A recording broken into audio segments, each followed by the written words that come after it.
Hello hello hello students, West Bengal commerce ক্লাসে তোমাদের সবাইকে স্বাগত।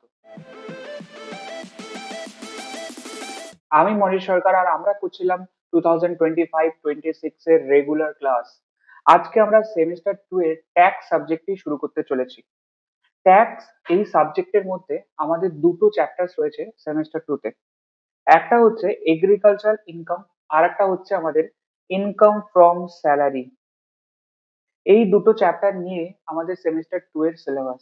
তার মধ্যে থেকে এগ্রিকালচার ইনকাম এই চ্যাপ্টারটা আমরা আজ করতে চলেছি। এই চ্যাপ্টার থেকে টোটাল আমাদের 5 মার্কস এর কোশ্চেন আসবে। তার মধ্যে থেকে একটা আসবে 3 মার্কস এর, আর একটা আসবে 2 মার্কস এর কোশ্চেন। তো সবার আগে আমরা দেখে নিই যে এগ্রিকালচার ইনকাম বা কৃষি আয় কাকে বলে। কৃষি আয়ের সংজ্ঞা বা ডেফিনেশন অফ এগ্রিকালচারাল ইনকাম। সাধারণ অর্থে কৃষি আয় বলতে কৃষি ভূমি থেকে উদ্ভূত আয়কে বোঝায়। অর্থাৎ আমাদের যে এগ্রিকালচার ল্যান্ড রয়েছে, যে কৃষি জমি রয়েছে, সেখান থেকে আমাদের যা যা ইনকাম হয়, সাধারণভাবে সেইগুলোকে আমাদের বলা হয় কৃষি ইনকাম। কিন্তু আয়কর আইনের কৃষি আয় ব্যাপক অর্থে ব্যবহৃত হয়েছে। অর্থাৎ ইনকাম ট্যাক্স আইনে এই কৃষি আয়কে অনেক বিস্তারিতভাবে আলোচনা করা হয়েছে। ভারতীয় আয়কর আইনের ধারা সেকশন 2 ক্লজ 1A অনুযায়ী কৃষি আয় বলতে নিম্নলিখিত আয়গুলিকে বোঝায়। অর্থাৎ নিচে ইনকাম ট্যাক্স অ্যাক্ট বেশ কিছু ইনকামের নাম বলেছে। সেই ইনকাম গুলোকে সাধারণত অ্যাজ পার ইনকাম ট্যাক্স আমরা কৃষি ইনকাম বলতে পারি। একটি হচ্ছে জমি বা ভূমি, ল্যান্ড থেকে প্রাপ্ত খাজনা বা রেন্ট, কোনো একটা রেন্টাল ইনকাম আমরা কামিয়েছি, বা কোনো আয় বা রেভিনিউ আমরা কামিয়েছি। দুই, কৃষিভূমির ফসল থেকে বা ফসল বাজারজাতকরণের ফলে প্রাপ্ত আয়। অর্থাৎ আমি আমার জমিতে চাষবাস করেছি, সেই ফসল বিক্রি করে দিলাম, অথবা সেই ফসল আমরা বাজারে বিক্রি করলাম, সেইখান থেকে আমাদের কোনো একটা ইনকাম হলো, সেই সমস্ত ইনকামকে আমরা বলবো কৃষি ইনকাম। আর তৃতীয়, খামার বাড়ি বা ফার্ম হাউস থেকে কোনো প্রাপ্ত ইনকাম। অনেক সময় দেখা যায় আমার দেখা গেল 10 বিঘা জমি রয়েছে, এবং সেই জমিতে চাষবাস করার জন্য, কৃষকদের থাকার জন্য, তারপরে যে ফসল উৎপাদন হয় সেই ফসলগুলোকে রাখার জন্য জমির পাশে কি করা হয়, একটা বাড়ি তৈরি করা হয়। সেই ঘরগুলোকে বলা হয় ফার্ম হাউস বা খামার বাড়ি। এবং সেই খামার বাড়ি বা ফার্ম হাউস থেকে যা আমাদের ইনকাম হয়, সেই ইনকাম গুলোকেও ইনকাম ট্যাক্স অ্যাক্ট কৃষি ইনকাম বা এগ্রিকালচার ইনকাম হিসেবে গণ্য করেছে। এইবার এই যে তিনটে ইনকাম সম্পর্কে আমরা জানলাম, যেগুলোকে কৃষি ইনকাম হিসেবে ধরা হয় as per income tax act, সেইগুলো সম্পর্কে এক্সপ্লেনেশন বা ব্যাখ্যা দেওয়া হয়েছে। যে জমি বা ভূমি থেকে প্রাপ্ত খাজনা বা আয় বলতে ভারতে অবস্থিত কৃষিভূমি কৃষিকার্যের ফলে যে খাজনা বা আয় উদ্ভূত হয়, তাকে বোঝানো হয়। এবং এক্ষেত্রে সংশ্লিষ্ট আয়ের জন্য নিচের তিনটি বিষয় বিবেচনা করতে হয়। জমিটি অবশ্যই ভারতে অবস্থিত। আমার বাংলাদেশে কোনো একটা কৃষি জমি রয়েছে, সেখানে আমি চাষবাস করে কোনো একটা ইনকাম করেছি, তাহলে ভারতবর্ষে বাংলাদেশের সেই কৃষি জমি থেকে ইনকাম কি আমরা কি কৃষি ইনকাম বলবো? না, জমিটা অবশ্যই বা ইন্ডিয়াতে হতে হবে, এবং ইন্ডিয়াতে চাষবাস করে ইনকাম করতে হবে, তবেই সেটাকে ভারতবর্ষে কৃষি আয় হিসাবে গণ্য করব। অন্য কোনো দেশে যদি আমরা কৃষি ইনকাম হিসাবে কোনো আয় করে থাকি, সেগুলোকে আদার সোর্সেস এর মধ্যে দেখানো হয়। এরপরে সংশ্লিষ্ট জমিটি কৃষিকার্যের জন্য ব্যবহৃত হতে হবে। এরপরে খাজনা বা আয় জমি থেকে উদ্ভূত হতে হবে। তাহলে এই তিনটে কন্ডিশন যদি ফুলফিল করে, তবেই ভারতবর্ষে কোন একটা কৃষি জমি রিলেটেড ইনকামকে আমরা কৃষি ইনকাম বা এগ্রিকালচার ইনকাম হিসেবে গণ্য করতে পারি। এবারে কৃষি ভূমির ফসল থেকে বা ফসল বাজারে বিক্রি করা বা বাজারজাতকরণের ফলে প্রাপ্ত ইনকামকে কিভাবে বলা হবে? আয় বলতে কৃষিভূমি থেকে সংগৃহীত ফসল বাজারজাতকরণের প্রক্রিয়া থেকে উদ্ভূত আয়কে বোঝায়।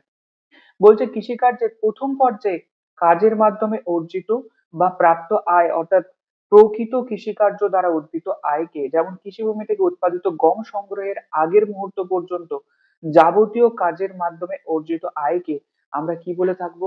কৃষি ইনকাম। আবার সেই জমি থেকে ফসল উৎপাদনের পর বাজারজাতকরণের উপযুক্ত করে তোলা হয়, এবং উৎপাদিত ফসলকে বাজারে বিক্রির মাধ্যমে কোনো কৃষক যে ইনকামটা করে থাকে, তাকেও আমরা কৃষি ইনকাম বলে থাকি। অর্থাৎ আমরা গম চাষ করেছি বা ধান চাষ করেছি, সেই চাষ করা অবধি দেখা গেল ওই যে গম বা ধানটা চাষ করেছিলাম ওইভাবেই আমরা কাউকে বিক্রি করে দিলাম ফসলটা না কেটে, তাহলেও কিন্তু ওটা কৃষি ইনকাম বলা হবে। আবার সেই ধান বা গমটাকে আমরা কাটলাম, কেটে বাড়িতে নিয়ে আসলাম, সেগুলোকে ঝাড়লাম, ফ্রেশ ভাবে সেগুলোকে আমরা বাজারে বিক্রি করে দিলাম, সেটাকেও আমরা বলবো কৃষি ইনকাম। আচ্ছা, এখানে ভালো করে বুঝতে হবে, আমরা যখন রাইস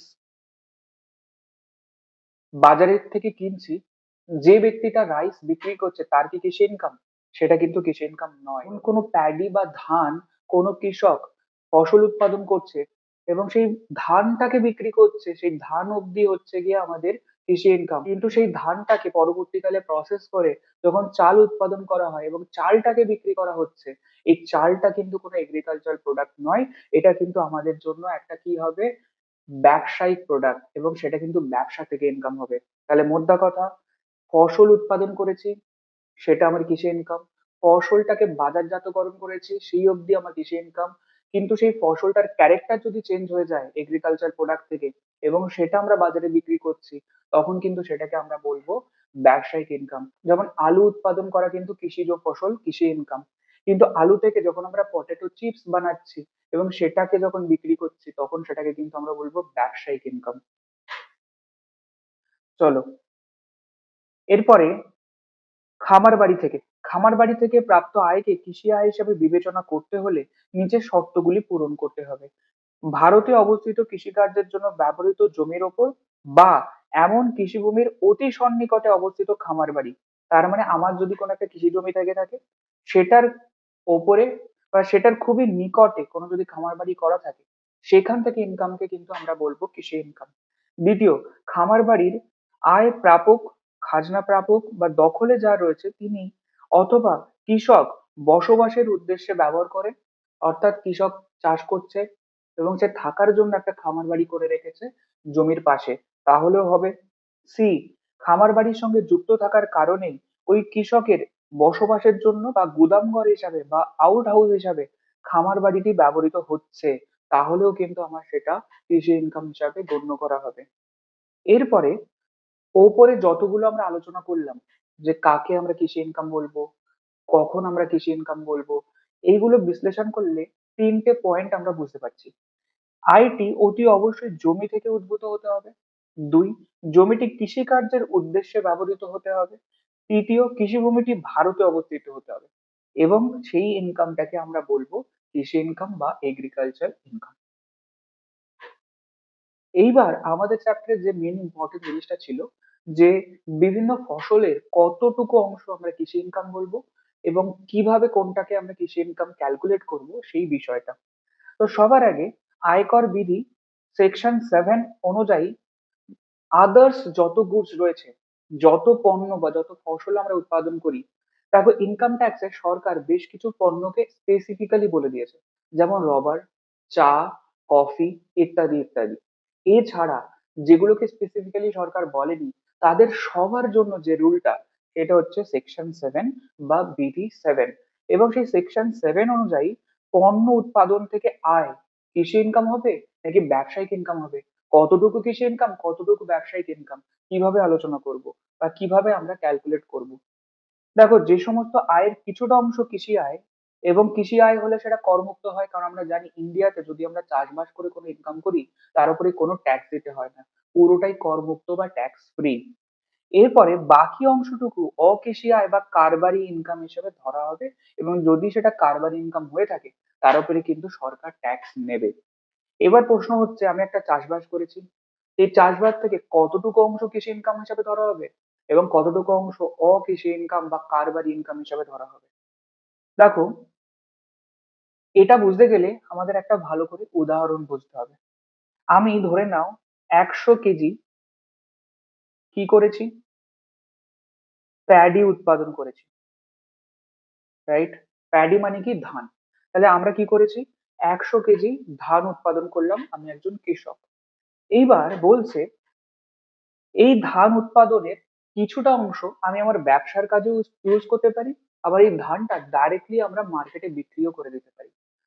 আমার ব্যবসার কাজে মানে কি, আমি দেখা গেলো আমার একটা বিশাল বড় ফ্যাক্টরি রয়েছে, সেখানে আমরা ধান থেকে চাল করি এবং চালটাকে প্যাকেট করে বিক্রি করে থাকি।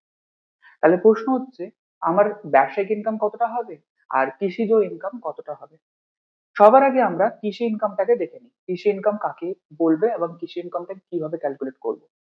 বলছে, আমরা যতটুকু কাঁচামাল, তার মানে কি, আমরা যতটুকু প্যাডি বা ধান মাঠ থেকে তুলে সরাসরি বাজারে বিক্রি করেছি, সেই মূল্যটা হচ্ছে আমার কি ধান বিক্রি করার ইনকাম। এবং সেখান থেকে আমরা অ্যাড করে দেবো এমন কোনো ধান যেটা আমি কাঁচামাল হিসাবে আমার ব্যবসার জন্য ইউজ করেছি। তার মানে কি দাঁড়ালো, এই 100 কেজি ধানের মধ্যে আমরা কি করছি, 100 কেজি ধানের মধ্যে ধরে নাও আমরা 60 কেজি ধান ডাইরেক্টলি সেল করছি বাজারের মধ্যে। তাহলে এটা তো আমার এগ্রিকালচার ইনকাম, কারণ ধান তৈরি করেছি, ধান মার্কেটে বিক্রি করেছি, পুরোটাই আমার এগ্রিকালচার ইনকাম। আর বাকি 40 কেজি ধান আমি কি করলাম, আমি আমার ফ্যাক্টরিতে ইউজ করছি চাল তৈরি করার জন্য। তাহলে এই 40 কেজি বা 60 কেজি দুটোই তো আমার বাজার মূল্য, যেটা যদি আমরা ধান হিসেবে বিক্রি করতাম তাহলে আমার যে মূল্যটা পেতাম সেই পুরোটাই হচ্ছে আমার কৃষি ইনকাম। তাই বলছে যতটুকু ধান আমরা ডাইরেক্টলি বাজারে বিক্রি করেছি তার বাজার মূল্য, প্লাস যতটুকু ধান আমি ফ্যাক্টরিতে ইউজ করছি সেই ধানের বাজার মূল্য, দুটোকেই যোগ করলে আমরা বেরোবে টোটাল কতটা ধান আমরা উৎপাদন করেছি তার বাজার মূল্য। এবং টোটালটাই হচ্ছে আমার ধানের থেকে ইনকাম বা এগ্রিকালচার ইনকাম। এবার সেখান থেকে লেস করে দেবো বেশ কিছু খরচা হয়েছে ধান চাষ করতে গেলে, সার কিনতে হয়েছে, জল দিতে হয়েছে এবং বিভিন্ন যাবতীয় খরচা। তাহলে খরচাগুলোকে যদি আমরা বিয়োগ করে দিই টোটাল ইনকাম থেকে, তাহলে আমার পড়ে থাকবে কি নেট ইনকাম বা করমুক্ত কৃষি ইনকাম। করমুক্ত কেন বলছে, যতটুকু আমার কৃষি ইনকাম হিসেবে ধরা হয় সেটা ইনকাম ট্যাক্স ফ্রি থাকে বা কোনো ট্যাক্স নেয় না সরকার। তাহলে এইটুকু পোর্শন হচ্ছে কি আমার কৃষি ইনকাম। এরপরে আমার কারবারি ইনকাম কতটুকু, তাহলে এই যে 40 কেজি ধান আমি আমার ফ্যাক্টরিতে ইউজ করছি, তাহলে আমি বলতে পারি ফ্যাক্টরির জন্য সেটাই হচ্ছে র মেটেরিয়ালস, তাহলে ফ্যাক্টরির জন্য সেটাই হচ্ছে আমার কস্ট। এইবার কারখানা থেকে যতটুকু চাল তৈরি করলাম সেই চালটা প্যাকেট করে যখন বাজারে বিক্রি করছি, তাহলে সেই বাজারে বিক্রি করার ফলে আমার যে ইনকামটা হলো সেইটা হচ্ছে আমার চাল বিক্রি করার মেন ইনকাম, মেন ব্যবসায়িক ইনকাম। এখান থেকে আমরা লেস করে দেবো যতটুকু কাঁচামাল হিসাবে ধান আমরা ইউজ করেছিলাম, ফ্যাক্টরিতে কি করেছি, ধানটা নিয়ে এসেছি, এই ধান থেকে চাল তৈরি করলাম। তাহলে ফ্যাক্টরির জন্য খরচা কোনটা, ওই ধান যেটা ইউজ করেছি সেই ধানের বাজার মূল্যটা। আর যতটুকু চাল বাজারে বিক্রি করেছি সেটা হচ্ছে চাল বিক্রির ইনকাম। তাই বলছে চাল বিক্রি করে যতটুকু ইনকাম হলো সেখান থেকে লেস করে দাও ধানের যে বাজার মূল্য, তাহলে খরচা বিয়োগ হয়ে গেল। এরপরে লেস করে দাও অন্যান্য যাবতীয় খরচা, মেশিনের ইলেকট্রিসিটি, লেবার খরচা, আদার্স ফ্যাক্টরি খরচা, সমস্ত খরচাগুলোকে বিয়োগ করার পর আমরা পাবো নেট কারবারি ইনকাম বা করযোগ্য অকৃষি আয় বা করযোগ্য কারবারি আয়। তাহলে ধান যদি ফ্যাক্টরিতে ইউজ করি, তাহলে ফ্যাক্টরি থেকে ফাইনালি যখন বিক্রি করছি, ফ্যাক্টরির ইনকামটা হচ্ছে ব্যবসায়িক ইনকাম। আর ধানটা যদি ডাইরেক্টলি বাজারে বিক্রি করি তাহলে সেটা হচ্ছে আমার কৃষিজ ইনকাম, তাহলে সেটা হচ্ছে আমার কৃষিজ ইনকাম। তাহলে এই যে রুলটা আমরা পড়লাম এটা হচ্ছে সমস্ত ফসলের জন্য অ্যাপ্লিকেবল। এইবার সরকার বেশ কিছু স্পেসিফিক ফসল বলেছে, সেইগুলোকে আমাদেরকে পড়তে হবে। এরপরে সেকশন 7A বা বিধি 7A, রবার থেকে ইনকাম। রবার থেকে ইনকাম খুব সহজ, বলছে বিধিটি কেবলমাত্র রবার গাছের নির্যাস পৃথকীকরণের ক্ষেত্রে প্রযোজ্য। অর্থাৎ এই বিধি অনুযায়ী রবার গাছ থেকে যে আঠা বা নির্যাস উৎপাদন হয় এবং তা যদি বিক্রয় করে আমরা কোনো ইনকাম করে থাকি, সরকার বলছে যা ইনকাম করেছি ফ্ল্যাট তার 65% ধরে নেবো কৃষি ইনকাম, তার 35% ধরে নেবো হচ্ছে কারবার ইনকাম। তার মানে কি বলছে, রবার গাছ থেকে আঠা বার করলাম এবং সেই আঠাটাকে যদি বিক্রি করে দিই তার থেকে যা ইনকাম হলো, ধরে নাও 1 লাখ টাকা ইনকাম হয়েছে, তার 65% অর্থাৎ 65,000 হচ্ছে কৃষিজ ইনকাম অর্থাৎ করমুক্ত, আর তার 35% অর্থাৎ 35,000 হচ্ছে আমার কারবারি ইনকাম এবং তার উপরে সরকার ট্যাক্স নেবে। এবার কিভাবে আমার বেরোবে, একই ফর্মুলা, যত টাকা আঠা বিক্রি করে ইনকাম হয়েছে তার থেকে যা খরচা হয়েছে খরচাগুলোকে বিয়োগ করে দাও, তাহলে নেট ইনকাম পাবো। এবং নেট ইনকামের 65% কৃষি ইনকাম, 35% হচ্ছে কারবারি ইনকাম। এরপরে আমরা পড়বো কফি থেকে income, section number 7B। 7B1 এখানে একটা বলেছে আর 7B1A এখানে আর একটা বলেছে। অর্থাৎ কফি ইনকাম আবার দু রকমের, ভালো করে বোঝো। 7B1 বলছে ভারতে কফি উৎপাদন করেছি, শুকনো করেছি অর্থাৎ কার্ড করেছি, এবং তা বিক্রি করে দিয়েছি। কফি উৎপাদন করলাম, গাছ থেকে কফি তুললাম, কফিটাকে শুকোলাম এবং বাজারে বিক্রি করে দিলাম, আর কিচ্ছু করিনি। তাহলে বলছে সরকার 75% হচ্ছে কৃষি ইনকাম আর 25% হচ্ছে কারবারি ইনকাম। এবং আমার ইনকামটা বেরোবে কিভাবে? বলছে আমরা কফি উৎপাদন করে শুকনো করে বাজারে বিক্রি করে যা ইনকাম করেছি, তার থেকে কফি কফি গাছের চারা বাবদ যত খরচা হয়েছিল সেই খরচা বিয়োগ করে দেবো। কফি গাছের চারা প্রতিস্থাপনের খরচা, রোপণের খরচা, সমস্ত খরচাগুলোকে বিয়োগ করব।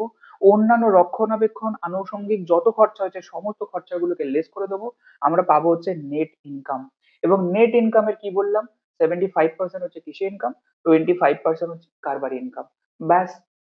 এরপরে দেখো, এখানে আমরা যেটা পড়লাম, কফি উৎপাদন করেছি, শুকনো করেছি, বিক্রি করেছি। এইবার মজার বিষয় দেখো, কফি উৎপাদন করলাম, শুকনো করলাম, ভেজে বা ঝলসেছি, রোস্টেড করেছি, তারপরে সেটাকে গুঁড়ো করেছি, তারপরে সুগন্ধি মিশিয়েছি বা অন্য কিছু করলাম এবং কফি ফাইনাল প্রোডাক্ট তৈরি হলো এবং সেই কফিটাকে বিক্রি করলাম। তখন সরকার বলছে 60% হচ্ছে কৃষি ইনকাম আর 40% হচ্ছে আমার কারবারি ইনকাম। তাহলে কি দাঁড়ালো? কফি তৈরি করলাম, অর্থাৎ কফি চাষ করেছি, কফি তুলেছি, শুকনো করেছি, বিক্রি করেছি, সেক্ষেত্রে হচ্ছে 75% কৃষি ইনকাম, 25% কারবারি ইনকাম। কিন্তু কফি উৎপাদন করেছি, কফিটাকে শুকনো করেছি, গুঁড়ো করেছি এবং তারপরে বিক্রি করেছি, সমস্ত কিছু করার পর তখন সরকার বলছে 60% হচ্ছে আমার কৃষি ইনকাম, 40% হচ্ছে আমার কারবারি ইনকাম। Got it? সেম ভাবে ইনকাম বার করা। এরপরে লাস্ট আমাদের যে ফসলটা সেটা হচ্ছে চা। চা থেকে উৎপাদনের ক্ষেত্রে সরকার বলছে চা উৎপাদন করেছি এবং বিক্রয় করে যা আয় অর্জন হবে তার 60% কৃষি ইনকাম আর 40% হচ্ছে কারবারি ইনকাম। তাহলে চা থেকে যা ইনকাম হবে তার 60% কৃষি ইনকাম, 40% হচ্ছে কারবারি ইনকাম। দেখো আমি মেন মেন জায়গাগুলোকে ইয়েলো করে দিয়েছি। তাহলে এই লাইনগুলোকে তোমার মনে রাখলেই কিন্তু তোমার পরীক্ষার জন্য এই চ্যাপ্টার্স গুলো যা কোশ্চেন্স হবে সেগুলো সব আমরা করব খুব শীঘ্রই লাইভ ক্লাসের মধ্যে। তাহলে আমরা কি কি দেখলাম? আমরা নর্মাল ফসলের জন্য কি হবে দেখেছি, রবারের জন্য দেখেছি, কফির জন্য দেখেছি, চায়ের জন্য দেখেছি। সবগুলোকে আমি একটা হাইলাইটস বলে পরপর পরপর করে দিয়েছি। তাহলে তোমরা শুধু ফাইনালি রিড করার পর এই ফরম্যাটটা একবার চোখ বুলিয়ে নিলেই পরীক্ষার আগে কিন্তু পুরো কমপ্লিট। এরপরে লাস্ট দুটো পয়েন্ট এই চ্যাপ্টারে পড়ে আছে। বেশ কিছু কৃষি আয়ের উদাহরণ দেওয়া আছে, এখান থেকে প্রশ্ন আসতে পারে 2 নম্বরে যে দুটি কৃষি আয়ের উদাহরণ দাও। আর অকৃষি আয়ের উদাহরণ দাও, অর্থাৎ কারবারি আয়, অর্থাৎ জমি থেকে ইনকাম হচ্ছে কিন্তু সেটা কৃষি ইনকাম নয়, কারবারি ইনকাম। এমন কি কি দেখে নিই একবার। বলছে কৃষিকার্যের মাধ্যমে উৎপাদিত পণ্য বিক্রয় করে যা ইনকাম হয়, অবভিয়াসলি তাই সেটা আমার কৃষি ইনকাম। ফসল উৎপাদন করেছি, ফসল বিক্রি করেছি, কৃষি ইনকাম। এরপরে কি বলছে? উৎপাদিত ফুল ও লতা পাতা বিক্রয় করে আয়, অর্থাৎ আমরা কোনো ফুল চাষ করেছি বা ফুল গাছ থেকে ফুল তুলে বিক্রি করেছি, সেটাও আমার কৃষি ইনকাম। তামাক পাতা শুকিয়ে এবং ব্যবহারে উপযুক্ত করার পর বিক্রয় করে প্রাপ্ত হয়, সেটাও আমার কৃষিজ ইনকাম। যে গাছটি জমিতে জন্মেছে সেই গাছের বীজ সংগ্রহ করে তা বিক্রয় করার প্রাপ্ত ইনকাম। অর্থাৎ বেশ কিছু আমরা কৃষিজ ইনকামের উদাহরণ দিয়েছি, তোমরা জাস্ট এটাকে রিড করবে। এরপরে কয়েকটি অকৃষি ইনকাম যেগুলোকে আমরা কৃষি ইনকাম বলে মনে করি না, ইনকাম ট্যাক্স মনে করে না। হাঁস মুরগি প্রতিপালন থেকে ইনকাম, অর্থাৎ যারা পোল্ট্রি ফার্মিং করে তাদের ইনকাম কিন্তু কৃষি ইনকাম নয় বা এগ্রিকালচার ইনকাম নয়, তাদের ইনকামটা ব্যবসায়িক ইনকাম। তারপর হচ্ছে মাছের ভেড়ি থেকে ইনকাম, মাছ চাষ যারা করে সবই কিন্তু ব্যবসায়িক ইনকাম। এরপরে হচ্ছে মাখন বা পনির তৈরি বা বিক্রয় থেকে ইনকাম। শূকর, ছাগল, ভেড়া, গবাদি পশু প্রতিপালনের ইনকাম। এগুলো সবই কিন্তু আমাদের হচ্ছে অকৃষি ইনকাম বা কারবারি ইনকাম। এবং আমাদের চ্যাপ্টারটা ফুললি কমপ্লিট। চ্যাপ্টারটা খুবই ছোট ছিল, তোমরা পুরো ভিডিওটাকে আবার রিভিশন করো। মেন মেন যে নোটসটা আমি ভিডিও ডেসক্রিপশনের মধ্যে দিয়েছি, ডাউনলোড করো বা প্রিন্ট করো এবং সেগুলোকে হাইলাইট করে বা রিড করে মুখস্থ করে ফেলো। এরপর এই চ্যাপ্টার্সের বেশ কিছু কোশ্চেন্স আসতে পারে, 3 মার্কসের কিছু কোশ্চেন আসতে পারে, সেগুলো আমরা পরবর্তী লাইভ ক্লাসের মধ্যে সমস্তগুলোকে প্র্যাকটিস করব। সেমিস্টার 2 এর আমাদের যে মেন ইম্পর্টেন্ট চ্যাপ্টারটা ট্যাক্স, সেটা হচ্ছে স্যালারি, এবং সেই স্যালারি চ্যাপ্টারটা আমরা খুব শীঘ্রই কমপ্লিট করব। তাহলে আজকের ক্লাস আমাদের এই পর্যন্তই, আর তোমাদের সাথে দেখা হচ্ছে পরবর্তী ক্লাসে। So thank you so much.